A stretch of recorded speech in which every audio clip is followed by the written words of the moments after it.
अस्सलामुअलैकुम, मैं हमारे लिए आप देख रहे हैं मेरा चैनल। मुझे बचा लो, मुझे सांस नहीं आ रहा, मैं आग से लड़ रहा हूँ, हर तरफ आग ही आग है, मेरा दम घुट रहा है।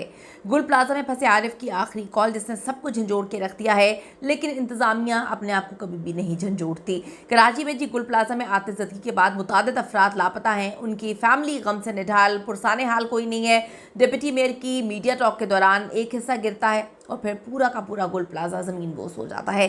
कुछ खौफनाक वीडियो सर्कुलेट हो रही हैं, आग किसकी गलती से लगी, खौफनाक चीज़ें सामने आ रही हैं, इंतज़ामिया की गफलत, किस तरह से 45 मिनट की देरी से 2 फायर ब्रिगेड की गाड़ियां आती हैं, सुबह 7 बजे पानी ख़त्म हो जाता है, मामले को दबाने की कोशिश की जा रही है, अपने दामन को बचाने की कोशिश की जा रही है। वीडियो को आखिर तक ज़रूर देखिएगा।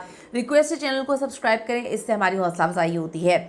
गुल प्लाजा में लगने वाली जो हौलनाक आग है उस पर काबू नहीं पाया जा सका, जिसे तीसरे दर्जे की आग करार दिया गया, जबकि इमारत में ताहाल कई अफराद फंसे हुए हैं जिनके इतलात तो हैं, लेकिन अब ये इल्म नहीं है कि आया वो ज़िंदा हैं या नहीं, क्योंकि लवाहिकीन ने अब तक 35 अफराद के लापता होने की रिपोर्ट इंतज़ामिया के पास जमा करवाई है। ज़मीन बोस हो जाता है, जो एक धड़ाई गिर जाता है, किस तरह से जो है आग लगती है। रात 10 बजे की आग लगी हुई और आप देखें 45 मिनट की देर से जो है 2 फायर ब्रिगेड की गाड़ियां पहुंचती हैं। यानी शाहिदीन ने वहां पे बताया कि सुबह 7 बजे जो है पानी ख़त्म हो जाता है। कराची का तिजारती मरकज़ सदर MA जिन्ना रोड, इस पर वाक़े गुल प्लाजा में लगी आग ने सैकड़ों ख़ानदानों को सोगवार कर दिया, तबाह बर्बाद कर दिया। आग बुझाने के लिए रेस्क्यू फायर ब्रिगेड की गाड़ियाँ पहुंची, लेकिन लेट भी पहुंची और उसके बाद काबू पाना उनके लिए मुश्किल था, क्योंकि जदीद टेक्नोलॉजी नहीं है यहाँ पे। मामला इतने अजीब हैं कि सीढ़ी जो है वो तक टूट जाती है, फिर ऊपर से लोग गिर जाते हैं। गुल प्लाजा की इमारत खाकिस्तर होने के दहाने पर आ गई, मगर इसके मलबे तले बहुत सारे लोग दबे हुए हैं, या क्या कुछ दबा हुआ है। सवाल है, चीखें उम्मीदें अभी भी ज़िंदा हैं। लोग सोच रहे हैं कि शायद उनके प्यारे कहीं से एकदम मुस्कुराते हुए आ जाएं, हम शुक्र का कलमा पढ़ें। शोलों ने सिर्फ एक इमारत को नहीं जलाया, घरों के चिराग जो है गुल कर दिए हैं। रेस्क्यू काम के मुताबिक आतिशबाजी में जान की बाजी हारने वालों की तादाद अभी तक जो है वो 6 हो चुकी है। और आप ये देखें कि जो आरिफ हैं उनकी उम्र 22 साल थी, जिन्होंने आखिरी कॉल की। उनकी गुल प्लाजा में बर्तनों की दुकान थी। मोहम्मद याकूब ने बताया कि मुझे आरिफ आखिरी कॉल करते हैं, वो कह रहे थे कि मैं आग से लड़ रहा हूँ, मैं ख़तरे में हूँ, मुझे बचा लो। उसके बाद हमने कई बार फ़ोन किया मगर कोई जवाब नहीं आया। उनके बकौल जो आरिफ हैं वो घर का सबसे लाडला था, उनकी माँ अभी तक सदमे में है। एक फैमिली जो है उनके 6 अफराद वहाँ पर मौजूद हैं, शादी की शॉपिंग करने आए हुए थे और इतने तकलीफ़ और अजियत में है, वो कहते हैं कि कोई एक ही आ जाए, हमें तो उम्मीद ख़त्म हो गई है। मोहम्मद याकूब ने जो है बताया कि हमारी आंखें मुंतज़िर हैं कि शायद हमारा बच्चा सही सलामत आ जाए। कुछ फासले पर एक बूढ़ी खातून सफ़िया बीबी सड़क के किनारे एक सिमत जो है कभी दूसरी सिमत भागती हुई नज़र आ रही हैं। सुबह 9 बजे से वो अपने पोते की राह तक रही हैं। उन्होंने बताया, मेरा पोता मेरे घर का चिराग था, मेरी जान थी, कोई हमें बताने वाला नहीं है कि वो कहाँ है, मैं कहाँ पे जाऊँ, मुझे कुछ समझ नहीं आ रही। ये कहते हुए उनकी हिचकियाँ बंद गई और आंसू थपने का नाम नहीं ले रहे थे। कहीं किसी का बेटा इमारत में फंसा हुआ है, कहीं किसी का बहनोई, किसी जलती इमारत से उठता धुआं, सायरन की आवाज़ें, रोते बिलखते लोग वहाँ पर आप देखें कि रूह को झंझोड़ रहे हैं। लेकिन इस हुकूमत के तो सर के ऊपर से कोई जूं भी नहीं रेंगी।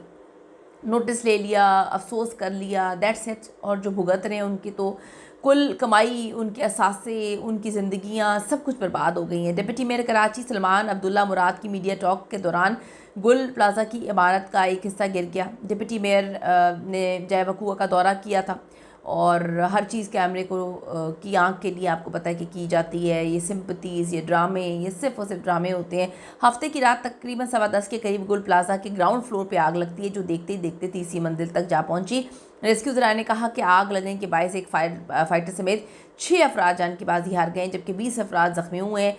हस्पताल मुंतकिल किया है। काफ़ी की हालत तशवीशनाक बताई जा रही है। जहाँ भग में से 4 अफराद की शनाख्त हो चुकी है। फराज, काशिफ, आमिर और शेरोज़ के नाम से हुई है, जबकि हुकाम के मुताबिक फुरकान नामी फायर फाइटर की लाश भी जो है वो पहुँचा दी गई है। रेस्क्यू के मुताबिक आग पर मुकम्मल काबू ना पाने की बड़ी वजह जो है वो गुल प्लाजा की पुरानी इमारत है, जो 1988 में तामीर की गई थी। इमारत के जो पिलर्स हैं वो बहुत कमज़ोर हो चुके थे और किसी भी वक्त मज़ीद हिस्से का भी गिरने का खदशा था, तो बड़ा प्रॉब्लम हो रहा था। इतलात के मुताबिक आग एक दुकान में मौजूद मसनूई फूलों से भड़की, जिसके बाद उसने तेज़ी से दीगर दुकानों को अपनी लपेट में लिया और जो प्लाजा में मौजूद कपड़े, प्लास्टिक, दीगर आतिशगीर सामान था बड़ी मिकदार जलने के बायस जो है आग मज़ीद फैलती गई और फिर से कंट्रोल करना बड़ा मुश्किल हो गया। गुल प्लाज़ा में आग सिंध की मुजरिमाना गफलत, लोग कह रहे हैं खौफनाक आग है, तबाही मचा दी। 4 करोड़ आबादी का शहर है जहाँ पर आप देखें कि सहूलियात ही नहीं है, कुछ भी नहीं है। मतलब दिल खून किए आंसू रो रहा है। अब पागलों की तरह लोग अपने प्यारों को ढूंढ रहे हैं। अल्लाह ताला सबकी मुश्किल आसान करे, अल्लाह ताला उनको वापस ले आए, जो दुनिया से चले गए उनकी मगफरत करे, उन्हें करवट जन्नत में जगह दे। और यहाँ पे सब मर रहे हैं, सब तकलीफ़ में, अजियत में हैं, लेकिन किसी के वो कहते हैं ना, आंखें नहीं खुल रही और खुलेंगी भी नहीं। शायद कराची का इन्होंने यही मुकद्दर बना दिया है। अपनी कीमती राय ज़रूर दीजिएगा इस हवाले से। See you in the next video.